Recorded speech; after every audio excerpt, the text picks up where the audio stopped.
मुच्यते। पूर्णस्य पूर्णमादाय पूर्णमेवावशिष्यते। ॐ शान्ति शान्ति शान्तिः।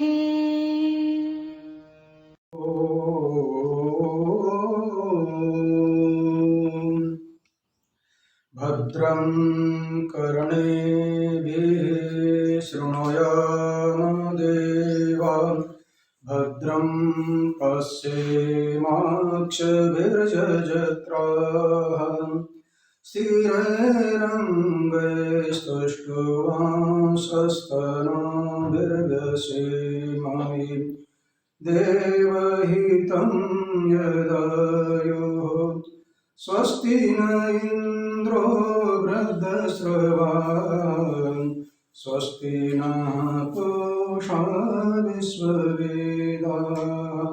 स्वस्ति नस्तार्क्ष्यो अरिष्टनेमिः। स्वस्ति नो बृहस्पतिर्दधातु। ॐ शान्ति शान्ति शान्ति। प्रज्ञानं सुप्रतान स्थिरचरनिकरव्याप्यभिर्व्याप्य लोकान्। भुक्त्वा भोगांस्तवेष्टान् पुनरपि धिष्णाद्भासितान् कामजन्यान्। हित्वा सर्वान् विशेषान् स्वपिति मधुरभुग्मायया भोजयन्नो। माया संख्यातुर्यं परममृतमजं ब्रह्म यत्तन्नतोऽस्मि। यो विश्वात्मा विधिज विषयान् प्राच्य भोगान् स्थवेष्टान्। पश्चात्तन्यान् स्वमतिविभवान् ज्योतिषा स्वेन सूक्ष्मान्। सर्वानेतान् पुनरपि शनैः स्वात्मनि स्थापयित्वा। हित्वा सर्वान् विशेषान् विगतगुणगणान् पात्वसो नस्तुरीयः। हम लोग इस प्रेमपुरी अध्यात्म भवन में स्वाध्याय सत्र में उपस्थित है। स्वाध्याय चल रहा है मांडव्य उपनिषद, आगम प्रकरण है और 5वें मंत्र के ऊपर हम लोग विचार कर रहे थे। गोरखपुर का जो पुस्तक है उसमें 34 पृष्ठ है। मंत्र है 5वां, यत्र सुप्तो न कंचन कामं कामयते न कंचन स्वप्नं पश्यति तत् सुषुप्तम्। सुषुप्त स्थानः एकीभूतः प्रज्ञानघनः एव आनंदमयो हि आनंदभुक् चेतोमुखः प्राज्ञस्तृतीयः पादः। विश्व तेजस 2 पादों की चर्चा पूर्व में हुई। अब तृतीय पाद की चर्चा हम लोग देख ही रहे थे। इसके ऊपर कुछ भाष्य में भी गए हुए थे। सुषुप्ति का क्या लक्षण है, उस लक्षण के बारे में बताते हैं। जहाँ सोने पर किसी प्रकार की कामना नहीं होती है, न किसी प्रकार का स्वप्न देखा जाता है, उसको बोलते हैं सुषुप्ति अवस्था। सुषुप्ति जागृत अवस्था। हम लोगों ने देखा स्वप्न अवस्था भीतर सब मन का ही खेलता, बाहर का नाम रूपात्मक जगत जो इंद्रियों का बहिर इंद्रियों का खेलता, और अब बाहर के इंद्रियों का खेल हो या भीतर अंतःकरण जो मन का खेल हो, दोनों का खेल जहां चलता नहीं है उसका नाम है सुषुप्ति अवस्था। क्योंकि उस सुषुप्ति अवस्था में, जागृत अवस्था में जिस प्रकार अनेक प्रकार की कामनाएं करता रहता है, इस प्रकार सुषुप्ति अवस्था में किसी प्रकार की कामना होती नहीं है। और दूसरी जो स्वप्नावस्था थी, वहां भीतर के भीतर अपना ही नवीन निर्माण करके वासना के माध्यम से अनेक दृश्य को देखता रहता है, स्वप्न देखता रहता है। वह देखना भी बंद हो जाता है, उसका नाम है सुषुप्ति अवस्था। और फिर यह सुषुप्ति अवस्था का वर्णन करने के बाद में सुषुप्ति अवस्था का जो अभिमानी है उसका नाम है प्राज्ञ। पहले जागृत अवस्था, उसका अभिमानी विश्व था और उसी विश्व का अधिदैव विराट के साथ, वैश्वानर के साथ एकता बता दी। और वहाँ एकता बताने के बाद में इस सभी की एकता करनी चाहिए। किनकी एकता करनी चाहिए? अध्यात्म और अधिदैव। जो अध्यात्म विश्व था वो अधिदैव विराट के साथ एक हो गया। इसी प्रकार स्वप्नावस्था का व्यष्टि अभिमानी तेजस है। वह तेजस समष्टि अभिमानी जो हिरण्यगर्भ है, उस हिरण्यगर्भ के साथ एक हो जाता है। इसको बोलते हैं अध्यात्म और अधिदैव की एकता। फिर अब तीसरी अवस्था जो सुषुप्ति अवस्था है, उसका अभिमानी प्राज्ञ है व्यष्टि का, और समष्टि जो सुषुप्ति है उसका अभिमानी अव्याकृत जो ईश्वर है, उस ईश्वर के साथ एकता है। अब वो प्राज्ञ कितने विशेषणों से युक्त है उसको मूल में बताते हैं। पहले वाले सब बोले कि बहिष्प्रज्ञ था, कोई अंतःप्रज्ञ था, 7 अंग वाले थे, 19 मुख वाले थे। अब कोई जागृत स्थान, कोई अंत स्थान, विश्व और तेजस के लिए बोल दिया। प्राज्ञ के लिए बोल कौन सा स्थान है? सुषुप्त स्थान, जिसका पहला विशेषण दिया, जिसका सुषुप्त स्थान है उसको प्राज्ञ बोलते हैं। दूसरा विशेषण है एकीभूतः प्रज्ञान घन, मान एकाकार हुआ जो प्रज्ञान घन है, दोनों को मिलकर एक ही विशेषण है वो एकीभूतः प्रज्ञान घन, माने एकाकार जो प्रज्ञान घन है, ये दूसरा विशेषण है।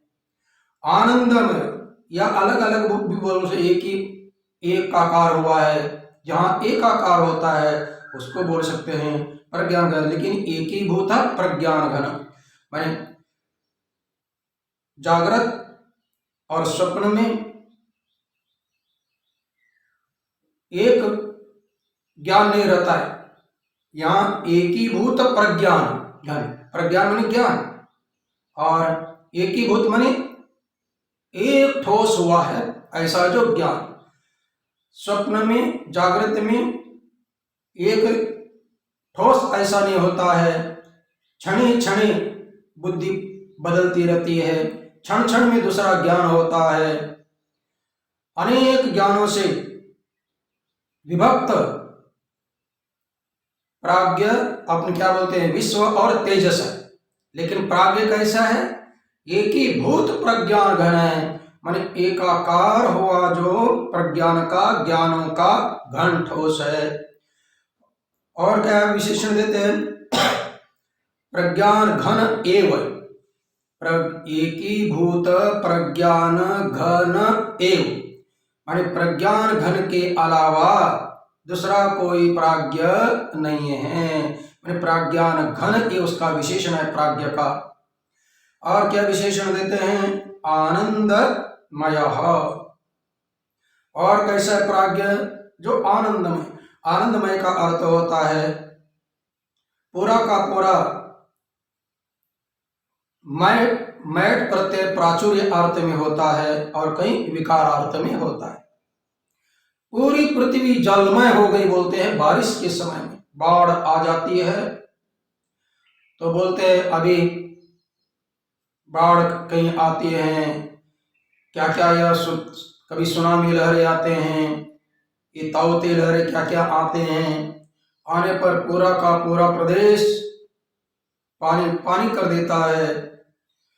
तब बोलने वाले बोलते हैं भैया वो तो पानी मय हो गया, जलमय हो गया। इसका मतलब वहां जल की प्राचुरता है, बहुलता है, जल की अधिकता है। और कहीं मैट विकारार्थ में होता है, जैसा अन्नमय, प्राणमय, विज्ञानमय, 5 कोशों के लिए मैट प्रत्यय हुआ, वहां विकार, अन्न का विकार अन्नमय बोल दिया, प्राणों से बना हुआ प्राण का विकार प्राणमय, विज्ञानमय। और यहाँ पर आनंदमय का अर्थ होता है आनंद प्रचुर, माने प्रचुर का अर्थ है बहुत आनंद है। जागृत अवस्था में, स्वप्न अवस्था में अपने लिए जो अनुकूल थोड़ी वस्तु देखने के बाद में आनंद आया या सुख आया। अनुकूल वेदनीयम सुखम, प्रतिकूल वेदनीयम दुखम। जितना अनुकूल महसूस हुआ वह वो सुख है संसार में। और संसार में सुखों के लिए तो संत महापुरुष लोग बोलते हैं संसार में सुख नाम की कोई वस्तु ही नहीं है, केवल सुख का आभास है।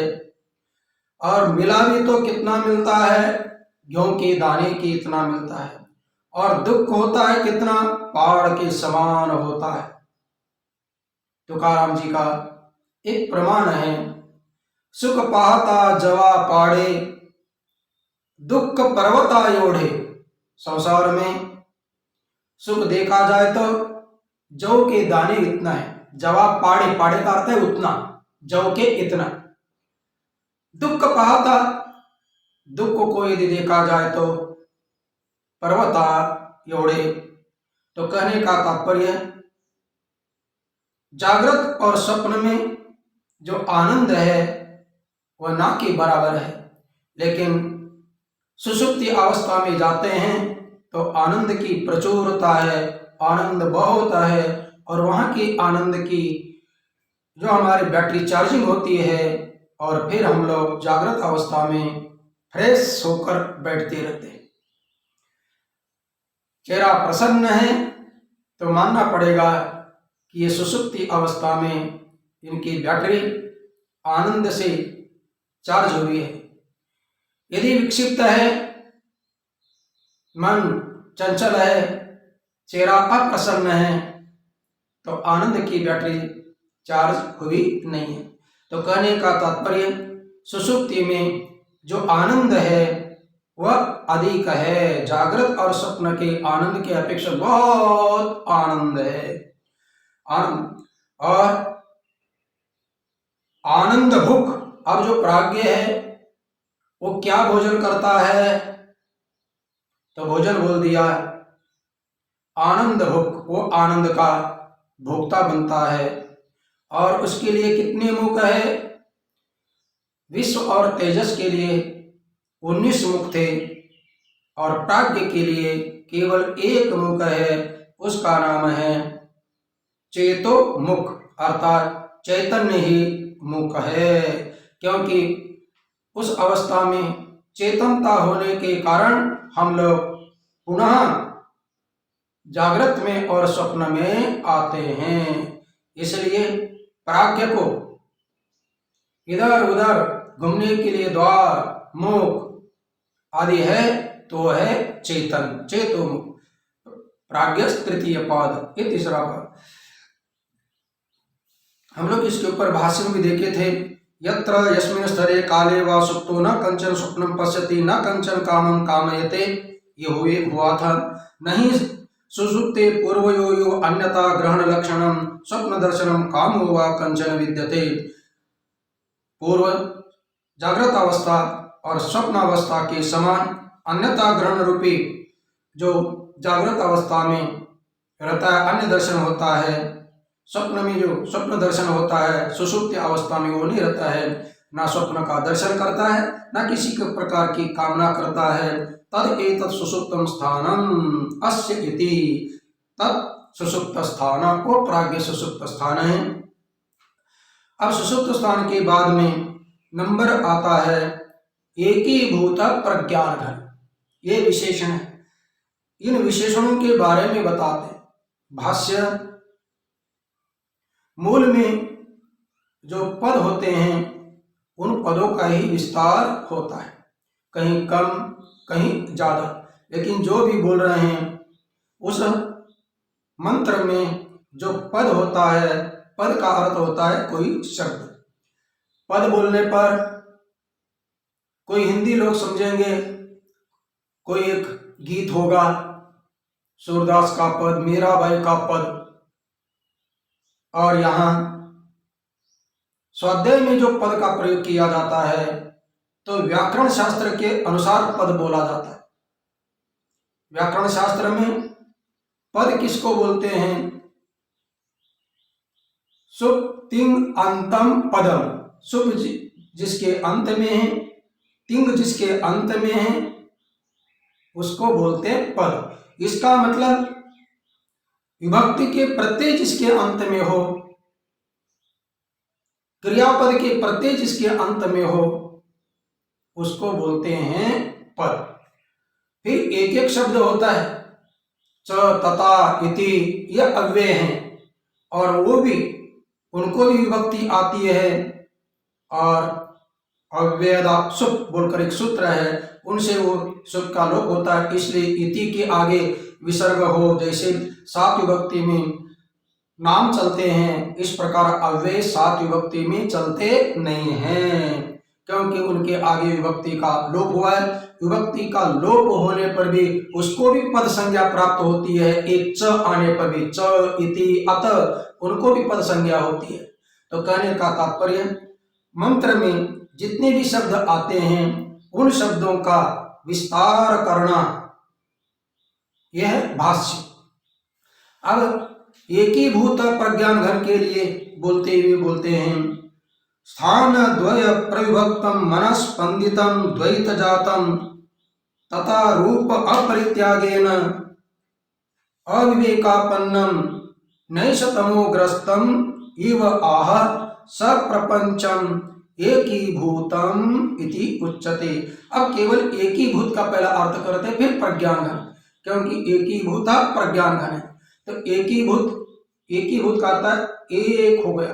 कैसा एक हुआ, यहाँ एक उदाहरण देते हैं, नैषतमो ग्रस्तम इव आह, नैषतमः आह ग्रस्तम इव, उदाहरण देते हैं। सायंकाल का समय, सायंकाल में आप लोग देखते हैं सूरज भगवान छोटा सा बिंबाकार होते हैं और पश्चिम की ओर धीरे धीरे धीरे अस्ताचल के ओर जा रहे हैं, माने अस्त होने वाले। उस समय सायंकाल में जंगल में यदि देखते हैं तो जंगल में सब पेड़ अलग अलग दिखाई देते हैं, पहाड़ अलग दिखाई देंगे, सभी वस्तुएं अलग अलग दिखाई देते हैं। और फिर जैसे ही सूर्य अस्त हो जाता है, घना अंधकार हो जाता है, उस घने अंधकार में ना पेड़ दिखाई देते हैं, ना दूसरी कोई वस्तु दिखाई देती है। उस अंधकार ने धीरे धीरे सूर्य को निगल लिया और फिर सूर्य के समय में, सूर्य के प्रकाश में जो भी नाम रूपात्मक ज्ञान होता था, वो ज्ञान पूरा का पूरा उसको भी निगल लिया। किसने? रात के अंधेरे ने। बरसात के समय, भाद्रपद के अमावस्या आदि हो, उस समय हाथ अपना करेंगे नजदीक तो अपना हाथ भी अपने को दिखाई देता नहीं है। इस प्रकार घना अंधकार जो है, उस अंधकार में दिन में जितने भी दिखाई देने वाले अलग अलग नाम रूप थे, उनका ज्ञान था, उन सब वस्तुओं को एक कर दिया। अब उन वस्तुओं को आप अंधकार में एक एक अलग नहीं देख सकते हैं।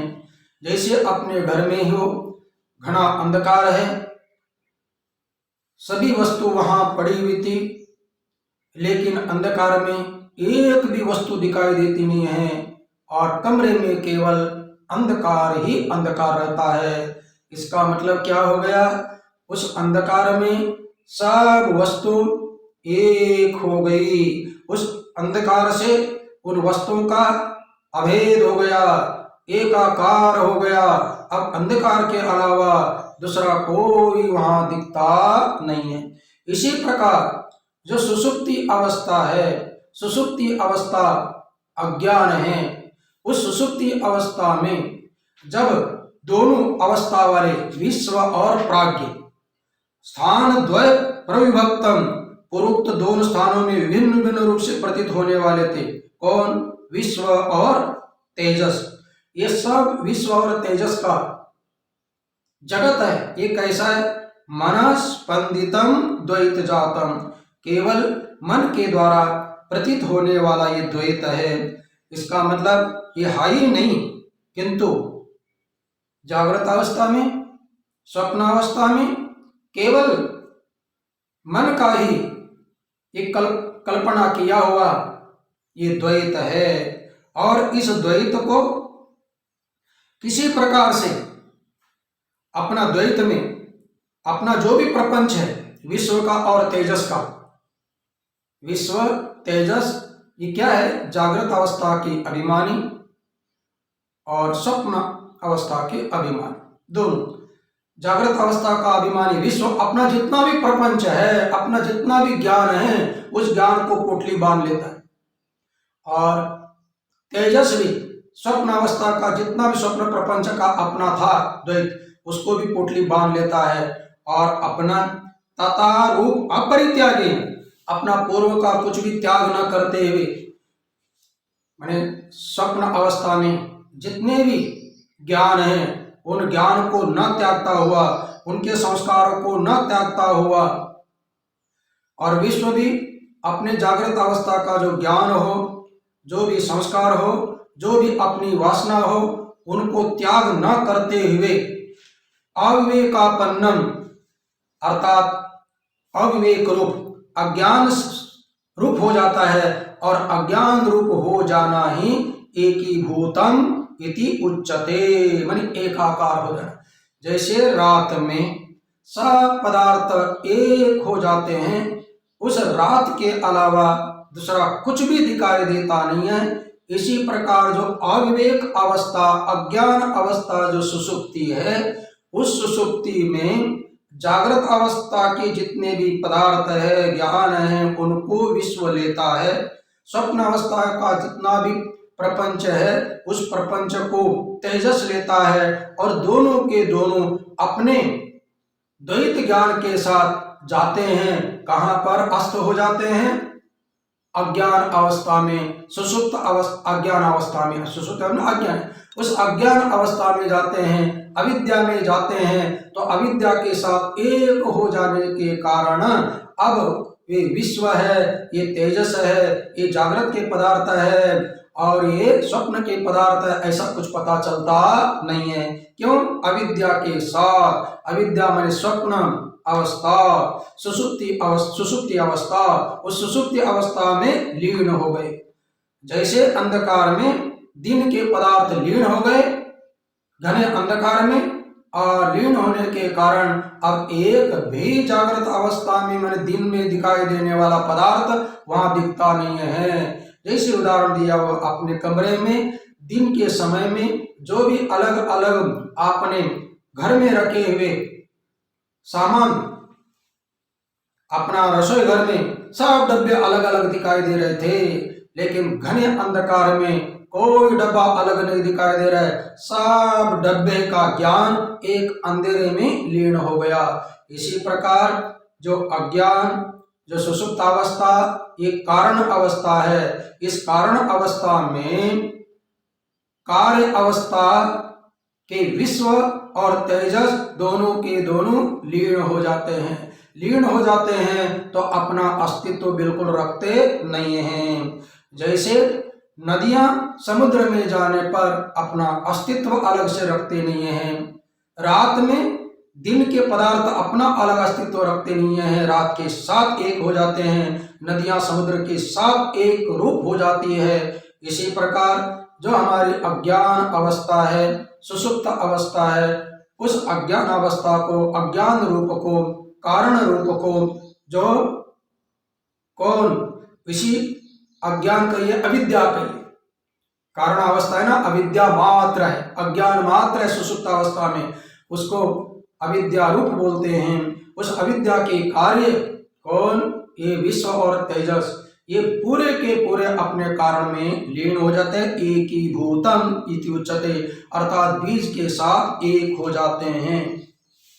अतएव स्वप्न जागृत मनस्पंदनानि प्रज्ञान घनानि घनीभूतानि एव सा इयम अवस्था अविवेक रूपत्वात् प्रज्ञान घन उच्यते। अब ये प्रज्ञान घन, उसी को यहाँ बहुत सुंदर ये बताते हैं।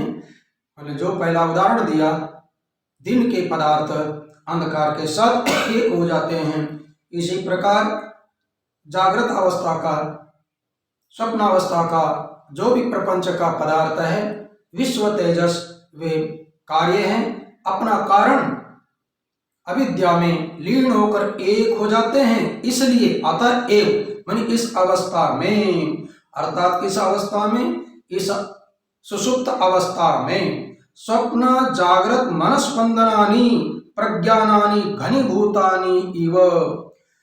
देखिएगा, प्रज्ञान का अर्थ है ज्ञान।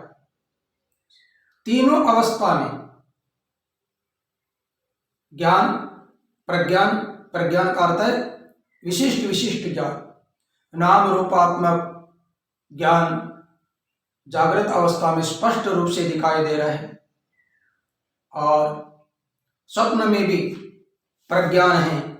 ये प्रज्ञान, अब ये जागृत स्वप्न स्पंदनानि, स्पंदनानि बोलिए, प्रज्ञानानि बोलिए, अर्थात जागृत स्वप्न जागृत मनस्पंदनानि प्रज्ञानानि, अर्थ होता है स्वप्न और जागृत अवस्था में जो भी दिखाई है वो मनस्पंदित प्रज्ञान है, मन ज्ञान है, विशेष विशेष ज्ञान है।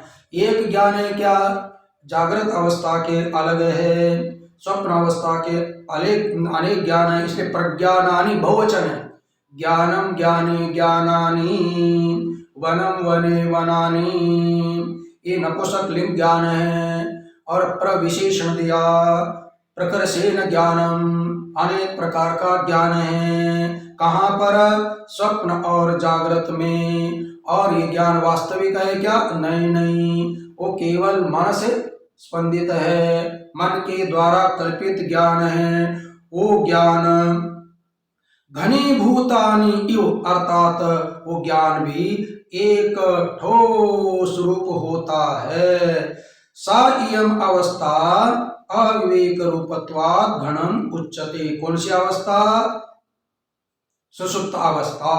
सुषुप्त अवस्था अविवेक रूप है। अविवेक माने विवेक नहीं है। विवेक का अर्थ होता है अलग अलग। जागृत में विवेक हो रहा है, ये घड़ी है, ये पंखा है, ये फ्रिज है, ये माइक है, ये हम है, ये है, इसको बोलते हैं विवेक रूप अवस्था है जागृत में। और स्वप्न में विवेक हो रहा है। विवेक मैंने अलग अलग कर रहा है, मुझे आज ऐसा स्वप्न पड़ा था, क्या क्या था, पूरा का पूरा विश्लेषण कर सकते हैं। और जागृत अवस्था में जो भी आप देख रहे हैं इनका भी आप विश्लेषण कर सकते हैं। क्यों कि ये अलग अलग ज्ञान का अनुभव हो रहा है।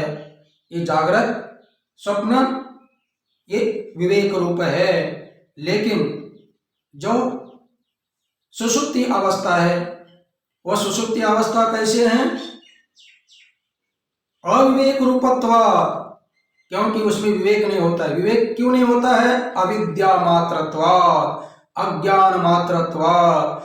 जैसे दिन ढलने से पहले शाम हो रही थी, सूर्य अस्ताचल के ओर जा रहा था, थोड़ा सा अस्ताचल भी हो गया, मतलब डूब ही गया सूर्य, तभी भी सूर्य की थोड़ी सी प्रभा रहती है। और उस सूर्य के प्रभाव में सब पदार्थ अलग अलग दिखाई देते हैं। कितनी देर तक दिखाई देते हैं, थोड़े देर तक दिखाई देते हैं। और बाद में अब कुछ भी उस खेतों में, जंगल में जो भी अलग अलग दिन के दृश्य थे, जो विवेक हो रहा था, वो गायब हो जाते हैं। किसमें गायब हो गए?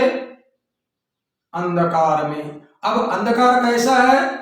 अविवेकपन्न है, अर्थात कुछ भी विवेक नहीं होता है कि ये नीम का पेड़ है, ये आम का पेड़ है। अंधकार में कुछ पता नहीं चलता है, पूरा का पूरा अंधकारमय हो गया। इसी प्रकार यम अवस्था अविवेक रूपत्वात्, ये जो अवस्था अविवेक रूप होने के कारण स्वप्न और जागृत में जितने भी मनुष्य के पूर्ण अलग अलग थे, वह इस अवस्था में अज्ञान रूप हो जाते हैं, कारण रूप हो जाते हैं, और कारण रूप होने के कारण उनका नाम पड़ गया प्रज्ञान घन। पहले केवल प्रज्ञान थे, जागृत अवस्था में प्रज्ञान है और स्वप्न अवस्था में भी प्रज्ञान है। प्रज्ञान का अर्थ है ज्ञान, दोनों अवस्था में ज्ञान है। लेकिन अब वो प्रज्ञान सुषुप्त अवस्था में घन हो गया, ठोस हो गया। जैसे सायंकाल में अलग अलग पेड़ों का ज्ञान हो रहा था, प्रज्ञान हो रहा था, लेकिन अंधकार में प्रज्ञान घन हो गया, माने अंधकारमय हो गया। अर्थात घन का अर्थ है ठोस। जैसे आप एक कहीं बाल कुछ भी हो तो उसको अलग बोल सकते हैं, लेकिन सब ठोस होने पर वो अलग नहीं होता है, वो राशि होता है, उसमें से अलग करना मुश्किल हो जाता है। इसलिए सुषुप्ति अवस्था में जागृत अवस्था का ज्ञान कहिए, बोध कहिए, समझ कहिए, जो भी है, स्वप्न अवस्था का जो भी ज्ञान है, वो ज्ञान ठोस होने के कारण अलग अलग दिखाई देता नहीं है। अर्थात कारण में कार्य का लय हो गया। जैसे समुद्र कारण है और नदियां कार्य हैं, कार्य समुद्र में मिल जाने के बाद में यथा संदमाना नद्या समुद्रे अस्तम गच्छन्ति नाम रूपे विहाय। अब उनका नाम, उनका रूप पूरा का पूरा त्याग दिए। ये गंगा है, ये नर्मदा मैया है, ये तापी, कोयना, गंडकी, जितनी भी नदियां हैं, इन सब नदियां जब तक समुद्र में मिलती नहीं है तब तक अपना अस्तित्व रखती है, अपना प्रज्ञान रखती है, अपना अलग अस्तित्व ज्ञान रखती है, प्रज्ञान होता है। स्नान करते हैं हम लोग उसमें अलग समझ करके, तीर्थ में जाते हैं अलग समझ करके, लेकिन वे नदियां जब समुद्र में मिल जाती है, एक रूप हो जाती है, फिर समुद्र रूप हो गए, अभी प्रज्ञान घन हो गया। वो समुद्र, उस प्रज्ञान घन में से एक प्रज्ञान, ये गंगा है, ये नर्मदा है, ऐसा प्रज्ञान होने वाला नहीं है। क्यों? कार्य कारण में विलीन हो गया, एक रूप हुआ। इसको बोलते हैं प्रज्ञान घन उच्चते। अब और भी कैसे प्रज्ञान घन है, क्योंकि विशेषण दिया ना उन्होंने, एकीभूत प्रज्ञान घन। ये विशेषण सिद्ध करना है किसको? प्राज्ञ को। जो विश्व है, तेजस है, वो उनके प्रज्ञान घन नहीं है, वो तो प्रज्ञान है, माने अलग अलग ज्ञान दिखाई दे रहे हैं। लेकिन प्राज्ञ कैसा?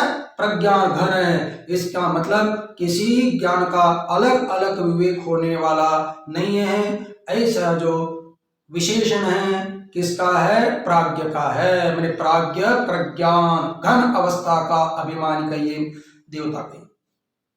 यथा रात्रो नैशेन तमसा अविभज्यमानं सर्वं घनम इव तद्वत् प्रज्ञान घन एव। बोलते हैं अब एव का, क्योंकि पहले तो प्रज्ञान घन बोल दिया, लेकिन प्रज्ञान घन एव एक एव ये अव्यय है, तो एव का अर्थ अन्य योग अव्यवच्छेद, अत्यंत योग व्यवच्छेद, अयोग व्यवच्छेद, ऐसे तीन अलग अलग देते हैं। किसी के साथ विशेषण के साथ है, किसी विशेष के साथ है। मतलब एव का अर्थ है निश्चित यही। जैसे शंख पांडुर एव, शंख सफेद ही होता है, इसका मतलब है अयोगो चेत, माने दूसरे का सफेदीकरण। शंख में जो विशेषण सफेद है वो सफेद के अलावा लाल आदि होगा, ऐसा कभी संबंध होगा ही नहीं है। इसका मतलब शंख सफेद ही होता है। शंख विशेष हो गया और सफेद विशेषण हो गया। और विशेष के साथ पार्थ एवं धनुर्धर, इसको बोलते हैं अन्य योग अव्यवच्छेद। पार्थ एवं अदिया, वहां शंख एवं पांडुर, ये शब्द बोले शंख एवं पांडुर माने शंख सफेद ही होता है, ये वहां विशेषण के साथ जुड़ गया। और यहाँ पर पार्थ अर्जुन ही धनुर्धर है, इसका मतलब है धनुर्धर दूसरा कोई नहीं है। पार्थ धनुर्धर माने पार्थ के अलावा दूसरा कोई नहीं है, विशेष के साथ एव जुड़ा हुआ है। चलिए इसी प्रकार यहाँ पर तद्वत प्रज्ञान घन एव माने एव का अर्थ देते हैं। दूसरा इतना है कि एव माने निश्चित, ये प्रज्ञा जो प्राज्ञ है, प्राज्ञ ही प्रज्ञान घन है। फिर विश्व और तेजस प्रज्ञान घन नहीं बोलते, वो प्रज्ञान है दोनों भी, विश्व भी और तेजस भी, लेकिन प्रज्ञान घन मात्र प्राज्ञ ही है। और प्राज्ञ कौन है? सुषुप्त अवस्था का अभिमानी है और उसके ये विशेषण है। बोलते यथा रात्रौ नैशेन तमसा अविभज्यमानम, यथा माने जिस प्रकार, रात्रों माने रात्र में, नैशेन माने रात के होने वाले, तमसा माने तम अंधकार से, माने रात्रि में होने वाले अंधकार से, अविभज्यमान अलग अलग प्रतीत नहीं होने के कारण। वही उदाहरण दोबारा दे रहे हैं कि केवल योग के लिए दोबारा दे रहे हैं उदाहरण। वहां रात्रि में दिन जैसा एक हो जाता है, तब दिन के पदार्थ गायब रात्रि में हो जाते हैं, वो बताते हैं। और यहाँ रात्रि के समय में अंधकार के कारण कोई भी वस्तु अलग दिखाई देती नहीं है। अविभज्यमानम सर्वम घनम इव, अर्थात घन एक रूप हो जाता है, मतलब क्या बोलते हैं, अंधकार रूप सब हो जाते हैं। इसी प्रकार तद्वत माने रात में सब वस्तु अंधकार रूप हो जाते हैं, अंधकार के अलावा दूसरा कुछ भी नहीं है, क्योंकि अंधकार ने सभी वस्तु को निगल लिया, अर्थात अंधकार में लीन हो गए। हाथ को अपने को दिखाई नहीं देता है, अपना इतना नजदीक हाथ, तो फिर अंधकार में दूसरों का कैसा पता चलेगा? इसलिए सब के सब अंधकार रूप हो गए। तद्वत उसी प्रकार प्रज्ञान घन एव, इसी प्रकार जागृत अवस्था के, स्वप्न अवस्था के विश्व और तेजस जो कार्य है, और ये कारण अवस्था है, ये बीज अवस्था है, इस बीज में, इस कारण में एक रूप हो जाते हैं।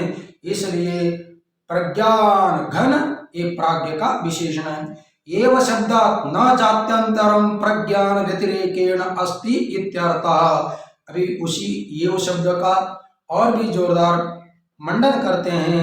एव शब्द देने मात्र से क्या हुआ? प्रज्ञान व्यतिरेकेण जात्यंतरम न अस्ति इत्यर्थः। उस प्रज्ञान से भिन्न, जात्यंतर माने दूसरी कोई वस्तु भी वहां नहीं रहेगी। कहां पर?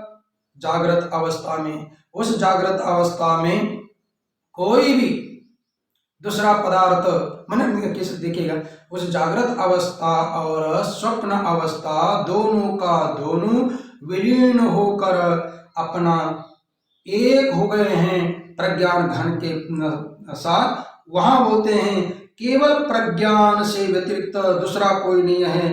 अब प्रज्ञान मात्र, वहां एक बोलना है प्रज्ञान ज्ञान मात्र है, और इसमें क्या बोलते हैं, अपना दूसरे दो अवस्था है। प्रज्ञान मात्र नहीं, उसमें विशिष्ट ज्ञान है। ये घट ज्ञान है, ये पट ज्ञान है, ये मैं हूं, ये आप है, ये ज्ञान मात्र नहीं है, ये विशिष्ट ज्ञान है, जात्यंतर ज्ञान लगा हुआ है। और वहां ज्ञान मात्र है, स्वरूप ज्ञान नहीं है। मैंने अविद्या अवच्छिन्न होने के कारण सुषुप्ति में ज्ञान मात्र यह है, इसलिए वहां ज्ञान के अलावा अर्थात प्रज्ञान व्यतिरेकेण, प्रज्ञान का अर्थ हो गया ज्ञान, ज्ञान के अलावा दूसरा कुछ भी नहीं है, अर्थात अविद्या विशिष्ट केवल ज्ञान है, मतलब है ज्ञान, लेकिन वो ज्ञान का घन होने के कारण ज्ञान मात्र है, और विवेक नहीं होने के कारण और जागृत स्वप्न में क्या है, वहां पर घट ये पट ये ज्ञान मात्र नहीं है, विशिष्ट ज्ञान है। बोलते हैं ना संसार में 5 रूप है, संसार 5 रूप से उपपन्न है, अस्ति भाति प्रिय, ये 3 अलग, ये कारण रूप है, और नाम रूप ये कार्य रूप है। हमें कार्य रूप विशिष्ट ज्ञान का कार्य रूप का नाम रूप, कोई भी आप जागृत अवस्था में देखेंगे तो नाम रूप ही रहेगा, स्वप्न में भी जो भी देखेंगे नाम रूप ही रहेगा, मात्र प्रज्ञान नहीं है, विशिष्ट ज्ञान है। लेकिन कारण अवस्था सुषुप्ति अवस्था अविद्या मात्र होने के कारण वहां केवल अपना ज्ञान है, विशिष्ट ज्ञान नहीं है, ये अमुक है वो है, ये ऐसा नहीं है। इसलिए बोलते हैं प्रज्ञान व्यतिरेकेण जात्यंतरम नास्ति, अर्थात उस अवस्था में सुषुप्ति अवस्था में ज्ञान मात्र है। अब ज्ञान मात्र है कैसा पता चला? सोकर उठने के बाद में ज्ञान होता है क्या? नहीं। सुखेन अहम आश्वासम किंचित अविदिशम, मैं सुख से सोया था, कुछ भी नहीं जाना, ये ज्ञान के बिना बोला क्या? वह ज्ञान था, केवल ज्ञान मात्र था, और उठने के बाद में ये सब विशिष्ट ज्ञान होता है। अब बोलते हैं ये ज्ञान आदि ये क्यों प्रज्ञान व्यतिरेक नास्ति इत्यर्थ बोल दिया? क्योंकि अब आगे थोड़ा बोलने वाले हैं, क्योंकि वह आनंदमय है, तो आनंद में वो ज्ञान मात्र यह है, ये विशिष्ट जब ज्ञान होते हैं ये दुख का कारण है, ये घट है ये पट है, उसको देखना पड़ता है, देखने के लिए प्रयास करना पड़ता है, और प्राप्त करने के लिए भी प्रयास करना पड़ता है, सब इंद्रियों का व्यापार है बाहर के ज्ञान के लिए। लेकिन जो ज्ञान मात्र है, प्रज्ञान घन है, वहां कोई प्रयास करने की जरूरत नहीं है, क्योंकि वहां आनंद ज्यादा है। उसके लिए बता दें, मनसो विषय आकार स्पंदन आयास दुख अभावात आनंदमय। अब प्राज्ञ का एक विशेषण देते हैं, वो कैसा है? आनंदमय। कैसा है? आनंदमय। तो आनंदमय का अर्थ है कि वहां आनंद ज्यादा है। ज्यादा है मतलब केवल आनंद मात्र नहीं, क्यों? आनंद ज्यादा। किससे ज्यादा है? जागृत अवस्था में, स्वप्न अवस्था में जो आनंद है वो कैसा है? विषयाकार ज्ञान। कोई भी अपना रसगुल्ला खाने लगे, रसगुल्ला विषय हो गया, दृश्य हो गया, और दृष्टा भोक्ता विषय हो गए, और उसका सुख मिलने लगा। माने बाहर के जितने भी पदार्थ है, दृश्य है, उसको बोलते हैं विषय, और उसका उपभोग लेने वाले को बोलते हैं विषय। कभी हम लोग दूसरे का मजाक कर आनंद लेते हैं, उस समय वो हमारा विषय होता है, हम विषय होते हैं। कभी कभी हमारे से अपने से आनंद लेते हैं, हमें विरोध करते हैं। कोई मित्र आदि होता है तो एक दूसरे से आनंद लेते रहता है, एक मित्र दूसरे मित्र को विषय बनाता है, स्वयं विषय बनता है, भोक्ता बनता है, और दूसरा कभी अपने को विषय करता है और स्वयं आनंद लेता है। कोई उसको पागल बोलता है, कभी उसको पागल बोलता है। इसका मतलब क्या? एक दूसरों को विषय और विषयी बनते हैं। इसका मतलब दृश्य और दृष्टा बनते हैं, और उससे क्या होता है? थोड़ा सा सुख मिलता है। इसलिए संसार में जो सुख है वो विषय और विषयी आकार होने के कारण, प्रयास ज्यादा होने के कारण वहां दुख है। लेकिन ये बोलते हैं विषय और विषयी आकार स्पंदन, क्योंकि मन का ही तो स्पंदन है। ये मन से बोलते हैं कि अहम इदम, अहम माने मैं हूँ, इदम माने यह है, ये विषय है और मैं विषयी हूँ। ये सब कैसा है? मन के द्वारा ही विषय विषय, यदि मन न हो तो बाहर के पदार्थ क्या करेंगे। गाढ़ निद्रा में कोई सोया हुआ है, अपना सिराने की तरफ बहुत बड़ा नाग आकर बैठा हुआ है, उस समय भले उस नाग के, उस सर्प के ऊपर हाथ भी जाता है और उस समय कभी कभी नाग भी नहीं काटता, हाथ जाने पर उसको भी पता चलता है कि ये ऐसा हाथ आया, उनके मारने वाला हाथ कौन है और बिना मारने वाला हाथ कौन है, ऐसा समझकर वो भी कुछ करता नहीं है और दूसरे लोग देखते हैं और गाढ़ निद्रा में सोया हुआ रहता है। अब इसको जगा भी नहीं सकते हैं क्योंकि इसके शराने में महाभयंकर सांप बैठा हुआ है और धीरे धीरे चला जाता है। उसके बाद उसको उठाते, अरे भाई तुझे पता है? बोले कुछ भी पता नहीं। क्यों पता नहीं है? उस समय मन लीन हो गया सुषुप्ति अवस्था में, मन नहीं था, इसलिए मन का विषय विषयाकार, विषय सर्प और विषयी स्वयं गायब हुआ था। क्यों? उसको ग्रहण करने के लिए बीच में मन चाहिए। मन के बिना बाहर के वस्तुओं को हम देख नहीं सकते हैं और मन के बिना बाहर के वस्तुओं को हम ग्रहण कर नहीं सकते हैं। ग्रहण माने कर्ता या भोक्ता या दृष्टा या विषयी नहीं हो सकते हैं और वो नहीं हो सकता है। इस प्रकार जो बाहर का विषय विषयाकार स्पंदन रूपी आयास रूपी जो दुख है, उस दुख का अभाव होने के कारण आनंदमय है। जो सुषुप्ति अवस्था है ये आनंदमय है। कैसी है? फिर कर दे। ओम पूर्णमद पूर्णमिदं पूर्णात् पूर्णमुदच्यते पूर्णस्य पूर्णमादाय पूर्णमेवावशिष्यते। ओम शांति शांति शांति। सच्चिदानंद भगवान की जय। स्वामी प्रेमपुरी जी महाराज की जय। ओम नमः पार्वती पते हर हर महादेव।